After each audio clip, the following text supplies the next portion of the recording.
So I wanted to do a update every time something happens.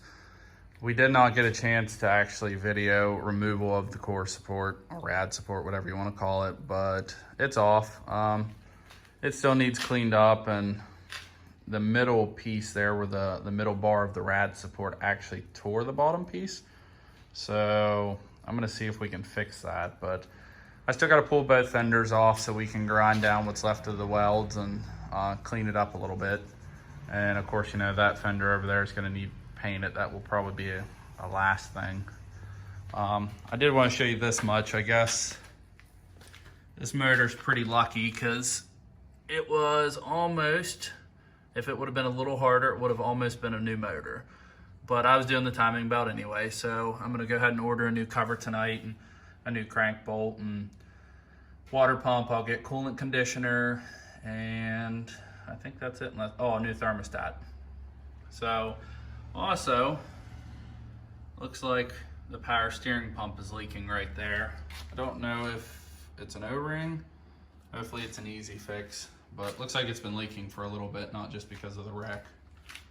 So other than that, everything looks really, really good. No serious damage happened the core support, that was it. So I'm gonna show a video later of a breakdown of what I have into this car so far.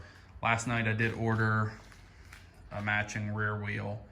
I'll probably have to get a TPMS sensor because I doubt there's one in that one, but that's my goal. Hopefully within 2-3 weeks this car should be done, if I can get somebody to paint it. If nothing else, I'll at least have it all together minus the paint. But I'll show you a video here in a couple minutes of the breakdown of what I have into it so far. Okay, so I just wanted to show everybody a breakdown. You can see on here, this is Coparts paper. I hid my address and stuff, but you can see the sale price of the car, the buyer fee, the internet bid fee, the gate fee, and the total due, which was $1,018. So I'm going to show a breakdown of what I have into it so far. Obviously there's the Copart fee in the car. $6.35 for cabin air filter, $18.28 for drive belts, $52.43 for plug wires, spark plugs, and an air filter, which I have a K&N filter for the other car, so that may go back, that may change, but that was only a couple dollars. $58 for valve cover gasket and an oil change. And I bought a used wheel online for $53. Now, a lot of these prices up here, I order a lot of stuff from Advance. I use discount codes, if you're wondering how I got stuff so cheap. But this is the list of stuff that I still need to pick up or do to the car. Timing belt and water pump, coolant, brake fluid. I'm going to change all the fluids pretty much. The coolant's getting changed out, brake fluid. I'm going to do the front and rear diff, ATF fluid with a new filter. Obviously the headlights are bad, a grill, a bumper, and I need to figure out what's going on with the power steering. I'm hoping it's just an easy O-ring at the top.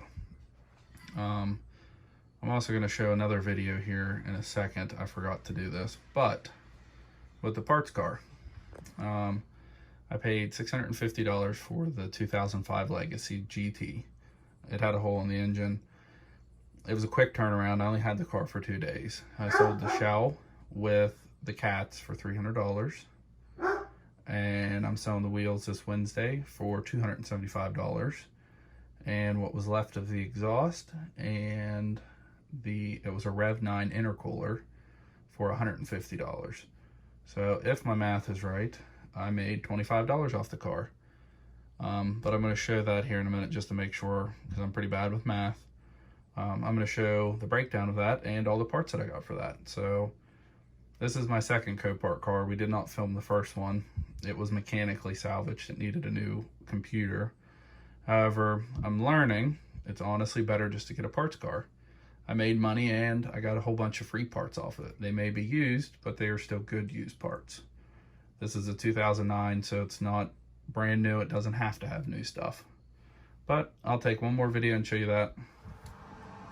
Alright, like I said, my math's really bad. So this is the breakdown of the car. I paid $650 for it. I scrapped the shell with the cats for $300. The wheels are getting sold Wednesday for $275, and the Rev 9 intercooler, and I don't know why the guy wants the exhaust, but he does, for $150. So that's $725 in parts that I've sold. I actually made $75, and this car was only 6-7 miles down the road from my house. Now, if I'd have kept it longer, I could have probably made more money, but I wanted a quick turnaround because I didn't want it sitting here. So the parts I used, obviously the hood. I took the hood prop, rad support, the radiator, cooling fans, the condenser, the heater blower motor because mine was squeaking, and I took the air box with a K&N air filter that can be cleaned and reused many, many times. So, not bad for taking all the parts that I need. Oh, and I forgot the dash. That's what I was missing. So, the dash alone I looked for, they're like $150 online. That's the cheapest one I could find. So, it didn't do bad. But, stay tuned. See what else we can come up with.